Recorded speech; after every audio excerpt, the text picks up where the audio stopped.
Hai Sobat WK dimanapun Anda berada, kembali lagi bersama dengan saya Joanita Ari dalam talk show. Kita bahas tentang psikologi. Jadi kita hari ini yang biasanya itu di Zoom, tapi kita kedatangan tamu istimewa banget, narasumber kita yang biasa cuma tampil di layar Zoom aja. Sekarang aku kedatangan langsung. Terima kasih banget Mbak Aulia Sama-sama, Grasinta. terima kasih Selamat undangannya. malam. Selamat malam, Mbak Sehat Ari. Mbak? Alhamdulillah sehat. Alhamdulillah. Baik, Sobat WK, hari ini kita akan langsung aja ya, tanpa berlama-lama. Tema kita malam ini tuh cukup menarik banget, Mbak. Fenomena suami kalah saldo, akankah membuat rumah tangga retak? Nah, ini tuh banyak banget, Mbak. Jadi ketika saya tuh lempar tema ini ke teman-teman di grup gitu ya, di grup WhatsApp dan sebagainya tuh gini, wah gue banget tuh gitu. Terus ada juga sih yang beberapa pria, iya sih gue ngerasain juga. Selamanya sih masih is okay, bebek aja. Tapi ternyata ada yang sudah sekitar 5 tahunan yang merasakan itu, dan semakin jauh katanya jarak saldonya, maksudnya Mbak, jarak saldonya. Terus gimana? Ya udah mulai bermasalah sih katanya gitu. Nah, sebenarnya gimana sih Mbak untuk bisa supaya tetap harmoni dalam rumah tangga? Ternyata belum cukup banyak para wanita ya Mbak, jujur kayak wanita-wanita seperti saya mungkin itu belum cukup banyak yang mau menerima kenyataan ini. Gimana Mbak? Silakan Mbak Oli. Baik, jadi memang ini fenomena yang cukup banyak ya begitu, dan memang walaupun pekerja di Indonesia itu perempuan itu lebih banyak laki-laki begitu, tetapi pada banyak perusahaan perempuan tuh bisa sampai kepada posisi-posisi yang cukup bagus begitu ya, sehingga ya tentunya akan berimplikasi kepada penghasilan begitu. Dan biasanya ketika di awal pernikahan, hal-hal seperti ini tidak dibicarakan di awal begitu. Iya. Jadi sebagai kodratnya laki-laki itu bekerja, kemudian perempuan ini membantu nafkah suami begitu. Nah, tetapi kan dalam kehidupan keluarga ini berkembang ya begitu, selalu berkembang. Kemudian ada yang banyak kondisi yang kemudian mengharuskan atau membuat ya mungkin si istri punya karir yang lebih baik, bahkan mungkin karirnya nggak lebih baik tapi kok gajinya lebih gede ya, itu juga banyak gitu ya. Jadi memang itu banyak terjadi. Tetapi kembali lagi sebenarnya yang harus kemudian dilihat adalah visi dari keluarga ini gitu, bahwa bagaimanapun yang bertanggung jawab dalam keluarga adalah ayah begitu ya, bertanggung jawab Kepala atas keluarga nafkah, gitu ya, kepala Mbak, keluarga. ya. Nah, berapapun itu akhirnya menjadi seharusnya menjadi dikesampingkan begitu, karena yang bertanggung jawab tetap ayah. Walaupun si istri ini misalnya sudah mempunyai penghasilan, tetap ada tanggung jawab nafkah dari suami begitu. Nah, hal ini harusnya dibicarakan sejak awal gitu. Jadi saya akan naik karir begitu ya, saya dipromosikan, kemudian saya naik kurang lebih saya akan dapat segini, itu harus disampaikan dari oleh istri, dan kemudian kita lihat harus dibicarakan bagaimana reaksi suami begitu. Mana hal-hal yang tetap menjadi tanggung jawab suami, dan mana yang istilahnya boleh dihandle oleh istri begitu. Dan dibicarakan, saya mau liburan nih gitu, ayah ada segini gitu, kita mau liburan ke sini, gimana ya kalau saya tambahin sekian tapi kita bisa liburan ke sini. Nah, itu harus Jadi, selalu kesepakatan bersama betul, tetap ya Mbak betul. ya. Walaupun misalnya jumlah di rekeningnya lebih besar, tetapi tanggung jawab itu tidak boleh kesampingkan begitu. Siapa yang punya tanggung jawab menafkahi keluarga, tanggung jawab bikin keluarga jalan-jalan, tanggung jawab bapak ngeluarin kartu ATM waktu makan weekend, itu tetap gitu ya. Tetapi bisa dibicarakan, misalnya ulang tahun anak begitu ya gitu, ayah mau ajak dia ke sini, ayah saya mau punya segini, saya tambahin sedikit, boleh nggak? Nah, itu tetap harus dibicarakan begitu. Jadi intinya kalau misalnya, jadi kalau saya boleh ambil bahasa kasaran nih Mbak, kalau istrinya pada saat mau ngeluarin duit tetap harus izin ya Harus, ke suaminya. Jadi kesepakatan, tetap. biar mungkin nggak menyinggung si kepala keluarga Nah, ini kayaknya ya ini Mbak karena ya. itu tadi ya kodrat ya begitu. Bapak-bapak begitu ya. Bagaimanapun laki-laki itu punya harga diri begitu, dan bagaimanapun dan ini harus ditegakkan dalam keluarga. Siapa sih yang punya tanggung jawab begitu. Nah, masalahnya ya memang pada kenyataannya tidak semua bapak-bapak atau tidak semua ayah ini bisa berpenghasilan yang cukup begitu ya, dan istri itu boleh membantu, tidak wajib membantu sih, boleh membantu, dan itu nggak ada masalah juga sebenarnya, asal tadi ada komunikasi, dan ini dimulai dari awal. Jangan sampai tiba-tiba suaminya lihat, loh kok ternyata gajimu sudah segini dan kamu nggak pernah bilang. Nah, itu juga pasti akan jadi konflik. Baik Mbak, jadi kalau boleh saya simpulkan, ketika sang istri atau para mama, para ibu, juga mbak-mbak dan kakak-kakak di luar sana, kalau misalnya berpenghasilan lebih besar dari suami atau pasangannya masing-masing, jika ingin mengeluarkan sesuatu, tetap loh harus izin ke suaminya. Itu pun saya baru tahu loh Mbak, saya pikir ya udah sih keluar-keluar aja. Nah mungkin dari awal yang ya udah sih nggak apa-apa, mungkin lama-lama akhirnya tadi jadi berkembang dan mungkin akan menimbulkan satu masalah di kemudian hari. Bisa begitu ya Mbak ya? Betul, jadi menempatkan pada posisinya saja begitu, bahwa mungkin ada begitu ya, itu hal lain begitu. Tetapi kita menempatkan pada posisi bagaimanapun kalau kita akan mengeluarkan sesuatu, terutama untuk keluarga, misalnya untuk hal-hal yang seperti bayar listrik, kemudian hal-hal yang memang harusnya itu dikeluarkan oleh kepala rumah tangga, kita harus izin begitu. Oh baik. Paling ya tadi mungkin kita menawarkan penambahan. Kalau suami itu tidak setuju, ya sudah gitu. Itu juga tidak harus menjadi dan istri juga harus memahami, misalnya ini juga terjadi gitu ya, misalnya ayah punya uang sekian, kita liburan ke Bali. Ayah saya tambahin segini tapi kita ke Singapura yuk gitu. Istrinya enggak. Ya kita yang perempuan juga harus tetap menghormati begitu, karena ini kan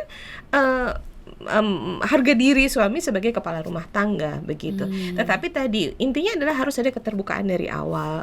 Berapa sih yang ada di rekening istri, berapa sih yang ada di rekening suami, ini harus ada keterbukaan itu, karena juga jangan sampai ketika tiba-tiba ada sesuatu hal yang urgent begitu, suami juga akhirnya bingung harus kemana. Misalnya tiba-tiba ada sesuatu yang urgent, ada kedukaan atau apa, padahal sebenarnya istrinya punya, dan istrinya karena tidak biasa terbuka juga akhirnya tidak terselesaikan masalah itu. Jadi keterbukaan itu kunci sih sebenarnya begitu. Bagaimana perasaan suami itu sebenarnya kunci begitu. Tapi tadi selalu dalam hubungan suami istri itu suami itu memiliki tanggung jawabnya, dan itu yang perlu dihargai oleh istrinya. Oke, berarti dalam rumah tangga itu tetap ya Mbak, kita tuh tetap sebagai istri, sebagai seorang wanita ratu, walaupun ratu di rumah tersebut, tetap kita tuh harus menjunjung tinggi sang suami, kehormatan suami rupanya, gitu ya Mbak ya. Betul, itu katakan sekarang dunia udah modern, tapi itu adalah basic ya, gitu. Itu hal basic dasar manusia dan ya, kayaknya kok kedengarannya gampang, tapi ternyata dalam kehidupan sehari-hari itu agak sulit gitu ya Mbak. Dan kalau di sini katakan apakah itu bisa fenomena peretak rumah tangga? Yes, begitu. Memang iya gitu. Karena tadi sebenarnya masalahnya bukan di besaran uangnya, tetapi di tadi penerimaan posisi peran suami, peran istri, inilah yang kemudian menjadi kacau dengan adanya tadi tidak menghargai, kemudian keluarin uang sendiri. Nah, ini menjadi mengacaukan posisi itu begitu. Baik Mbak, ini ada pertanyaan bagus banget yang kayaknya nyambung gitu ya dengan tadi Mbak bilang ya. Jadi ada satu keluarga yang ditanya begini, Mbak saya mau tanya dong, kalau misalnya saya tuh udah sering banget udah sering banget nombokin, maksudnya untuk nambahin keperluan rumah tangga. Nah, pernah beberapa kali pun izin, maksudnya suaminya dikasih tahu, tapi kok lama-lama dia keenakan ya Mbak, jadi kayak pakai uang kamu dulu deh. Nah, itu gimana Mbak? Kalau dengan ketemu sama pasangan yang seperti ini gitu. Betul. Jadi lama-lama kok enak ya gitu. Nah, itu dia gitu. Jadi ketika kemudian istri ini mengambil alih begitu ya, sedikit-sedikit mengambil alih pengeluaran gitu ya Mbak. Iya, tugas ya, kewajiban suami ini, kemudian hal itu sering terjadi begitu. Jadi either si suami yang merasa harga dirinya yang kena gitu ya, atau tadi sudahlah, semakin enak saya semakin nyaman. Nah, balik lagi tadi, ini perlu dibicarakan sejak awal gitu. Jadi tadi misalnya walaupun istrinya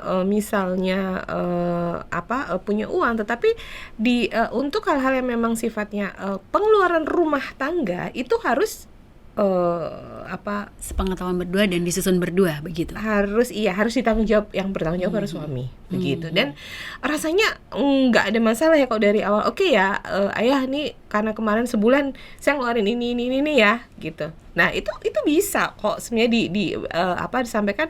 Yang sering jadi problems adalah ketika kok saya ngeluarin sih, diem. Habis itu kok saya lagi sih yang ngeluarin. Di akhir bulan ketika itu sudah cukup banyak, marah begitu Pak. Jadi emosi, baper. Nah ini yang kemudian menjadi berantakan begitu. Padahal ketika itu disampaikan secara ini ya, kemarin ini uang sekolah adik segini, kemarin karena ayah bilang belum ada uang, saya bayarin dulu, tapi ini adalah tanggung jawab ayah begitu. Itu rasanya kalau berdua tahu posisinya akan menjadi lebih baik begitu. Tetapi ketika tadi kok saya sih, nah ini numpuk gitu ya. Nah, ini yang kemudian menjadi ngobrol aja juga akhirnya jadi emosi begitu. Baik, jadi kalau gitu, kalau misalnya nanti daripada sebelum akhir bulan mungkin ya Mbak, kalau merasa udah kok kayaknya kebanyakan gue daripada dia ya udah ngobrol aja. Betul. Cepat-cepat diingetin lagi kalau ini adalah tugas dan tanggung jawab kepala keluarga, gitu ya Mbak. Betul. Nah ini sebenarnya sih agak mirip sih Mbak. Jadi dia cerita bahwa suaminya kok sering banget beberapa bulan terakhir ini dia bilang saldonya tinggal segini ya. Nah dia agak marah Mbak. Jadi dia si istri ini bilang, kok jadi kayaknya gue yang kepala rumah tangga ya. Ini jadi gimana ya Mbak, saya udah capek.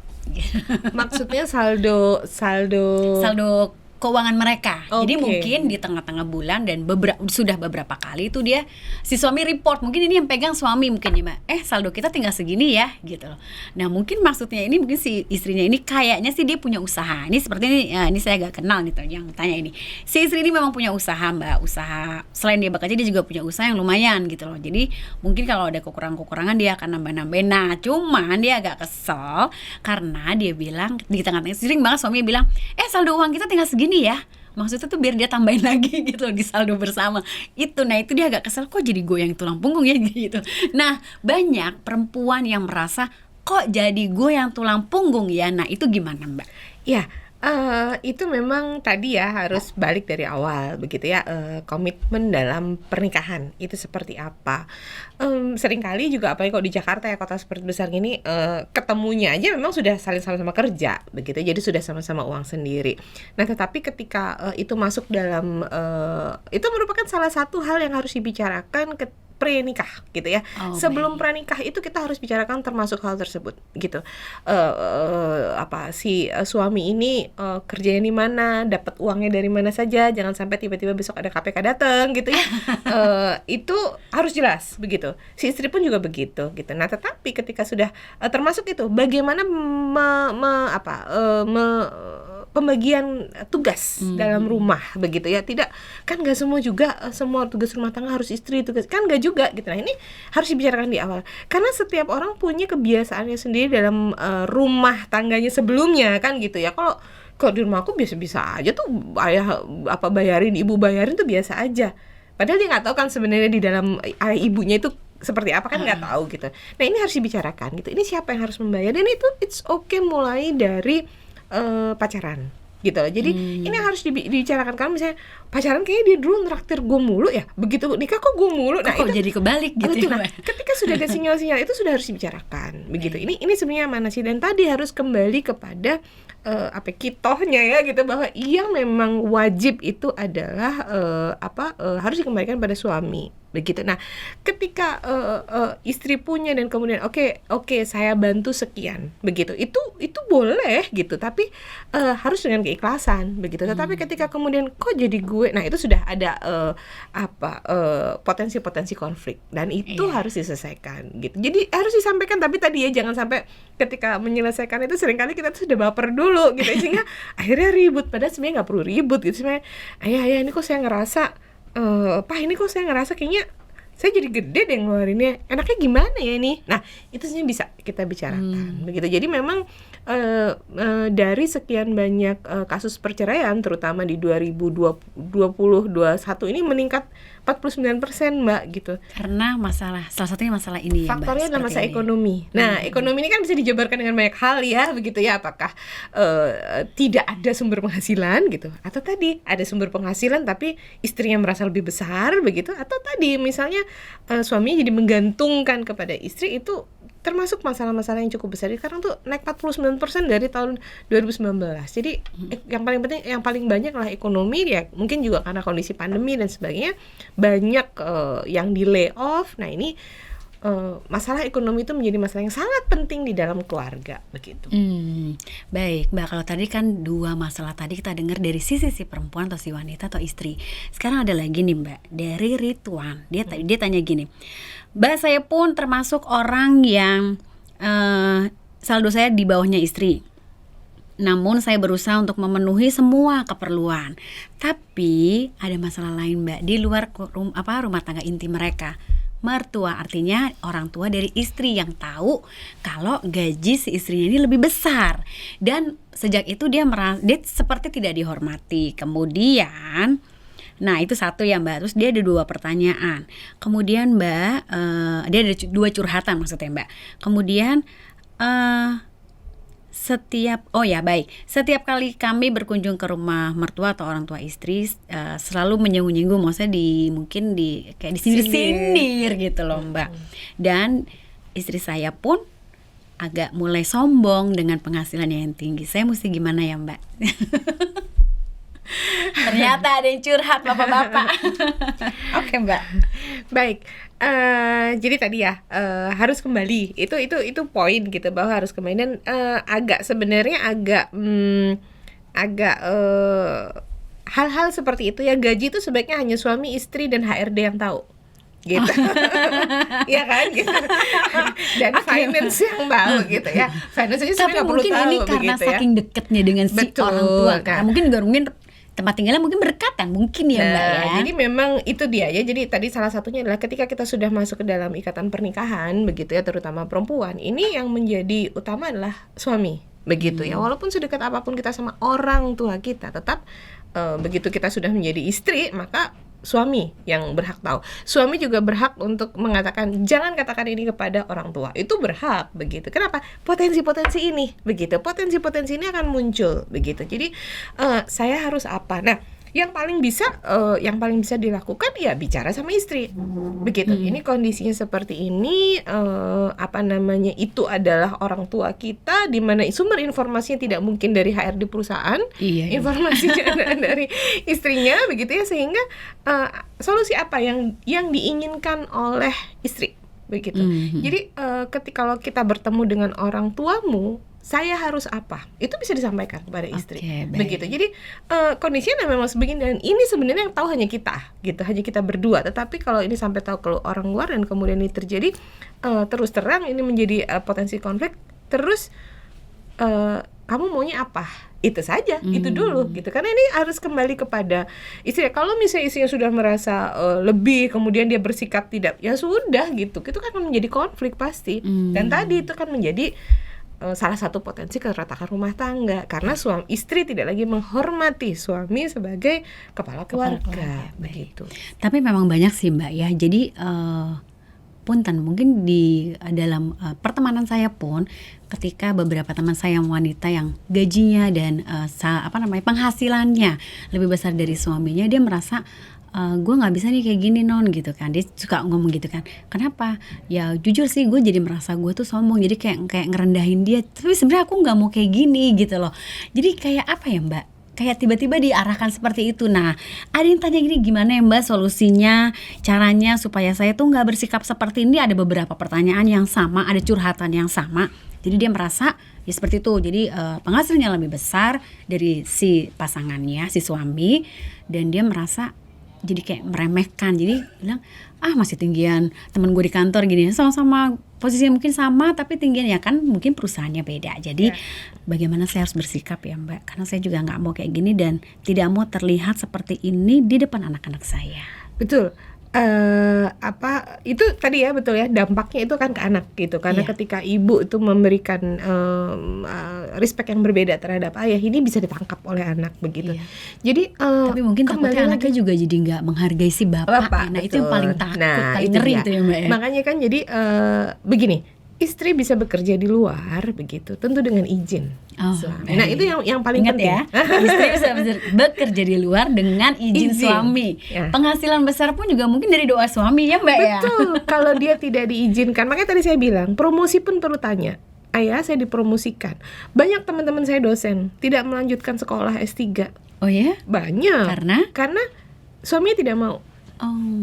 Kenapa sayang kembali lagi gitu, kembali lagi ya tinggal dipilih kan gitu.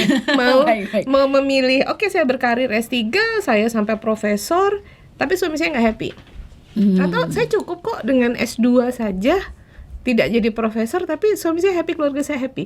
It's a choice gitu. Jadi tadi kita harus kembali bahwa ketika istri keluar untuk mencari pekerjaan itu atas izin suami.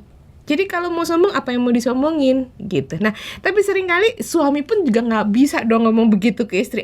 Lu tuh ya keluar gara-gara gue. Nggak mungkin juga itu disampaikan oleh bapak-bapak begitu ya, bapak-bapak ya. Jadi sangat perlu mendudukan posisi bahwa ayah adalah kepala rumah tangga, bahwa istri ini sebenarnya ada di bawah tanggung jawab suami. Nah ini sangat perlu untuk didudukan kembali begitu. Ketika kita mendudukan ini pada posisinya, insya Allah semua bisa berjalan dengan baik begitu. Termasuk tadi ya saya bilang mau promosi aja harus bilang, mau dapat bonus itu juga harus bilang begitu. Nah, tapi tentunya kan kita bisa lihat ya, misalnya ya tadi ya mungkin ada beberapa yang kok akhirnya suami saya ke saya semua. Nah, itu juga harus menjadi potensi begitu. Jadi posisinya akhirnya suaminya ya sudahlah kan istri gue punya uang ini. Nah, itu juga tidak boleh begitu ya, karena hak istri adalah mendapat nafkah dari suami begitu. Menarik banget ya Mbak. Kita nggak sengaja nih ternyata udah cukup 30 menit ya gitu kan ngobrolin tentang satu topik ini gitu kan, yang dimana ternyata banyak banget yang mengalami. Tadi kita udah bahas dari sisi suami, yang dari sisi suaminya, kemudian kita bahas dari sisi istrinya, dari sisi di luar mereka, dari orang tua dan anak-anak, mertua dan anak. Nah jadi intinya tuh kalau boleh saya bilang, kita saling menghormati, terutama para istri ya yang di luar sana yang mungkin saat ini punya karir yang baik, gaji yang lebih tinggi atau penghasilan yang lebih besar, itu atas dukungan dari suami gitu ya Mbak ya. Betul. Baik Mbak, sebelum saya menutup untuk live talk show hari ini, mungkin Mbak Oli bisa memberikan highlight atau kesimpulan dari sepanjang kita pembicara tadi. Silakan Mbak. Baik. Menikah itu kan menyatukan dua kebiasaan, dua hal yang berbeda, dan ketika kita berada dalam pernikahan ini kita menjadi pribadi yang baru juga begitu, sehingga komunikasi itu menjadi kunci begitu ya. Komunikasi menjadi kunci, keterbukaan menjadi kunci, termasuk di dalamnya adalah keterbukaan pengelolaan keuangan, termasuk di dalamnya pengelolaan perasaan begitu ya, termasuk di dalamnya pengelolaan harga diri tadi ya. Ini harus disampaikan, dan agar tidak menjadi konflik yang besar gitu, agar tadi ya tidak menjadi retak, itu kita mulai dari kecil begitu. Kecil itu sudah menjadi potensi, kita sudah harus sampaikan ini dengan cara-cara yang asertif, dengan cara-cara yang saling menghormati, dan akhirnya tidak menjadi potensi yang besar begitu. Jadi jangan sampai masalah ini ditunda menjadi gapnya itu terlalu panjang, saldonya terlalu jauh gitu, akhirnya jadi ribut. Nah gitu, akhirnya ribut, akhirnya retak, ya kasihan adalah anak-anak itu. Iya, baik. Jadi teman-teman semuanya, Sobat WK dan Tribuners dimanapun teman-teman berada, untuk yang berpenghasilan, terutama ya untuk para istri atau pasangan yang berpenghasilan mungkin saat ini lebih dari diberikan rezeki lebih, harus lebih tinggi dari pasangan atau suaminya, yaitu semua adalah anugerah. Tapi ya sekali lagi yang seperti Mbak Auli bilang, saya cuma menggarisbawahi bahwa semua yang Anda capai ini adalah berkat dari doa suami ya, berkat dari doa suami, dari dukungan dia juga, dari dukungan suami dan anak-anak. Nah jika memang terdapat masalah-masalah di dalamnya setelah kita mengalami saldo yang lebih tinggi, bisa dibicarakan dari awal gitu ya Mbak ya. Betul. Baik, terima kasih Sobat WK dan Tribuners dimanapun Anda berada. Kita ketemu lagi di minggu depan dalam tema yang lebih menarik lagi. Tetap sehat semuanya, terima kasih dan sampai jumpa. Terima kasih juga sudah menyimak kami berdua. Terima kasih Mbak Oli sudah berkenan hadir. Sampai ketemu lagi Mbak. Selamat malam. Jangan lupa subscribe ya.